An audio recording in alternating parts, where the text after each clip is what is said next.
நல்லா இருக்கீங்களா? சுகமா இருக்கீங்களா? சந்தோஷமா இருக்கீங்களா? நீங்க எப்பவுமே சந்தோஷமா இருக்கணும். இன்னைக்கு துக்கத்தோடு இருக்கிறீங்க தானே? அதனால தான் ஆண்டவர் உங்களோடு பேசுகிறார். ஏன் துக்கமா இருக்கிற மகனே, மகளே, ஏன் துக்கமா இருக்கிற அப்படின்னு ஆண்டவர் உங்களை பார்த்து கேட்கிறார்.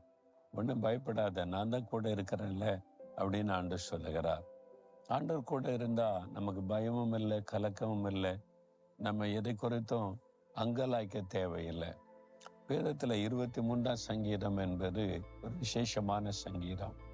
அது கர்த்தரின் மெய்ப்பராய் இருக்கிறார் என்று ஆரம்பிக்கும். அதாவது கர்த்தர் வானத்தை பூமி உண்டாக்கின தேவன் என் மெய்ப்பன், நான் அவருடைய கைக்குள்ளான ஆடுகளைப் போல. அப்ப அவர் என்னை நடத்துவார், போஷிப்பார், என்னை பாதுகாப்பார் என்பதாக கர்த்தரை மெய்ப்பனாகவும் நம்மை ஒரு ஆடுகளாகவும் வர்ணித்து சொல்லப்பட்டாரு. சிலர் என்ன நினைப்பாங்க, இயேசு உலகத்துல இருந்தபோது ஆடு மேய்ச்சார் அப்படின்னு. இயேசு ஆடெல்லாம் மேய்க்கல. அவர் தன்னை நல்ல மெய்ப்பனாக வெளிப்படுத்தினார். நானே நல்ல மெய்ப்பன் என்று சொன்ன காரணம், ஆடு மேய்க்கிறவங்களை மெய்ப்பன் எப்படி ஆடுகளை நடத்துகிறாரோ அதே விதமாய் நான் உங்களுக்கு நல்ல மெய்ப்பனா இருப்பேன்னு சொன்னாரே தவிர, இயேசு உலகத்தில் இருக்கும்போது ஆடெல்லாம் மேய்க்கல. தவறா புரிந்து கொள்ளாதங்க. கர்த்தர் என் மெய்ப்பராய் இருக்கிறார் என்று சொல்லி தாவீது ஒரு காலத்தில் ஆடு மேய்க்கிற மெய்ப்பனாய் இருந்தார். தனக்கும் ஆடுகளுக்குள்ள ஒரு ஐக்கியத்தை வச்சுதான், கர்த்தர் எனக்கு மெய்ப்பனா இருக்கிறார், நான் அவருடைய மந்தையில் உள்ள ஆடுகளைப் போல இருக்கிறேன் என்பதாய் சொல்லுகிறார். அதுல ஒரு வசனம் பாருங்க, அதுல 4வது வசனம், தேவரீர் என்னோட கூட இருக்கிறீர், உமது கோலும் தடியும் என்னை தேற்றும். ஒரு அற்புதமான வார்த்தை. தேவரீர் என்னோட கூட இருக்கிறீர். ஒரு மெய்ப்பன், இஸ்ரவேல் தேசத்துல நாடு மேய்க்கிற மெய்ப்பர்களை நிறைய பார்க்க முடியும். தாவீது அப்படி இருந்தார்ல, அவர் கையின்களை நிறைய ஆடுகள் இருந்தது. அப்ப ஆடுகள் தனியா போகவே போகாது, மெய்ப்பன் கூட போவான். முன்னால மெய்ப்பன் போகும்போது அந்த மெய்ப்பனை பின்பற்றி ஆடுகள் போகும். அப்போ தேவரீர் என்னோட கூட இருக்கிறேன்னு என்ன அர்த்தம்? ஆடுகளை விட்டு பிரியாதபடி மெய்ப்பன் எப்பவுமே கூட இருக்கிறதை போல கர்த்தர் என்னோட கூட எனக்கு ஒரு நல்ல மெய்ப்பனாய் இருக்கிறார். ஒரு மெய்ப்பன் முன்னால போனா ஆடுகள் எதை குறித்தும் கவலைப்படுமா? இன்னைக்கு என்ன சாப்பிடுவேன், இன்னைக்கு ஒரு கரடி வந்துட்டா, புலி வந்துட்டா, எதிரி வந்து தாக்கனா யார் என்னை பாதுகாப்பாங்க, பயப்படுமா, கவலைப்படுமா? கவலைப்படாது. அந்த ஆடுகளுக்கு என்ன நம்பிக்கை? மெய்ப்பன் முன்னாலே போகிறார், புல்லுள்ள இடங்களில் மேய்ப்பார், அமர்ந்த தண்ணீரண்டை நடத்துவார், ஆபத்து வந்தாலும் என்னை பாதுகாப்பார். அதான் ஆடுகள் மெய்ப்பனை சார்ந்து விசுவாசத்தோட பின் செல்லும். அதே மாதிரி தான் ஆண்டவருக்கு நமக்குள்ள உறவு இருக்கணும் என்பதைத்தான் அவர் குறிப்பிடுகிறார். உங்களுக்கு இயேசு மெய்ப்பனா இருக்கிறாரா? ஆண்டவரை மெய்ப்பனா வச்சிருக்கிறீங்களா? ஆண்டவரே, நான் உங்க கைக்குள்ளான ஆடுகளைப் போல இருக்க விரும்புகிறேன்னு ஒப்பு கொடுத்திருக்கிறீங்களா? அவர் என்ன சொல்றாரு? உமது கோலும் தடியும் என்னை தேற்றும். அது எனக்கு ஆதரவா இருக்குது, உதவியா இருக்குதுன்னு சொல்றார். கோல், தடி, 2 காரியம் இருக்கிறது. நான் இந்த மேய்ப்பர்கள் ஆடு மேய்க்க அழைச்சிட்டு போகும்போது ரொம்ப கூர்ந்து கவனிப்பேன்.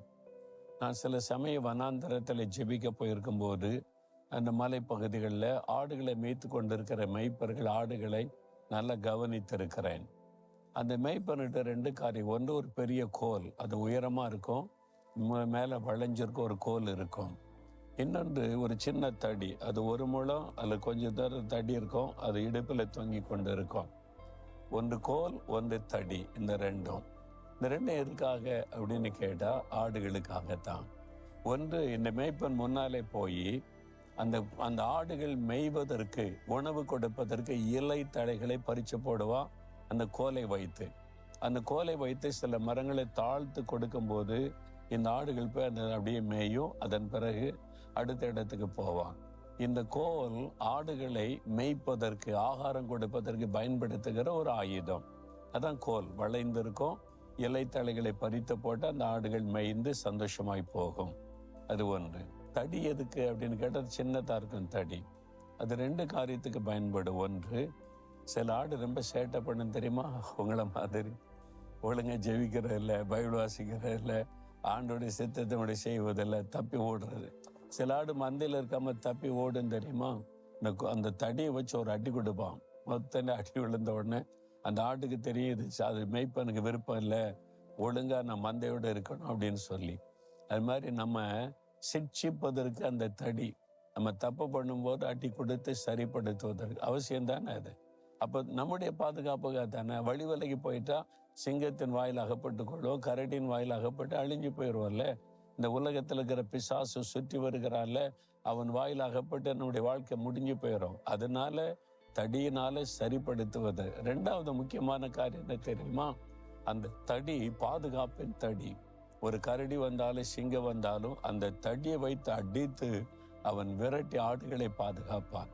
அதே மாதிரி தான் நமக்கு விரோதமாய் பிசாசு கர்ச்சிக்கிற சிங்கம் போல் வந்தாலும் ஆண்டவர் அடி கொடுத்து அவனை விரட்டுவார். அப்போ ஒன்று நமக்கு ஆகாரம் கொடுத்து போஷித்து பாதுகாக்க, இன்னொன்று நமக்கு சேதம் உண்டாகாதபடி பாதுகாக்க அவர் தடி வச்சிருவார். கோலும் தடியும் என்னை தேற்றும். இந்த ரெண்டுமே ஆண்டவருடைய கரத்தில் இருக்கிறது, மறந்துடாதங்க. ஆண்டவரே, நீங்க தான் எனக்கு நல்ல மெய்ப்பன், என்னை போஷிக்கிறீங்க, என்னை பாதுகாக்கிறீங்க, ஸ்தோத்திரம்னு சொல்லுங்க.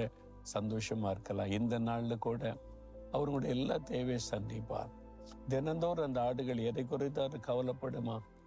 என்ன, எனக்கு மெய்ப்பெண் இருக்கிறார், அவர் கவனித்துக் கொள்வார் என்று விசுவாசத்தோட பெண் சொல்ல. நீங்களும் ஏசு இருக்கிறார், பிறகு எதுக்கு பயப்படுறீங்க? இன்னைக்கு உள்ள காரியத்துல எல்லாம் அவர் பார்த்து கொள்வார், உதவி செய்வார், தேவை சந்திக்கப்படும், குறைவை நிறைவாக்கப்படும். உங்களுக்கு என்ன தேவை இருக்கு அதெல்லாம் அவர் தருவார். அவர் நல்ல மெய்ப்பெண். உங்களுக்கு விரோதமா எழும்புறாங்களா, உங்களை பாதுகாப்பார். பயப்படாதங்க. ஆண்டவர்கிட்ட சொல்லுங்க, ஆண்டவரே, உம்முடைய மந்தையில ஒரு ஆடாய் இருக்கேன்னு அர்ப்பணிக்கிறேன், நீங்க எனக்கு நல்ல மெய்ப்பனா இருங்க, முது கோலும் தடியும் என்னை தேற்ற சொல்றீங்களா? ஆண்டவரே, உம்முடைய மந்தையில் ஒரு ஆடாக என்னை ஒப்பு கொடுக்கிறேன், எனக்கு நல்ல மெய்ப்பனாக நீங்க இருக்கிறீங்க, முது கோலும் தடியும் என்னை தேற்றும். இயேசுவின் நாமத்தில் ஆமென்.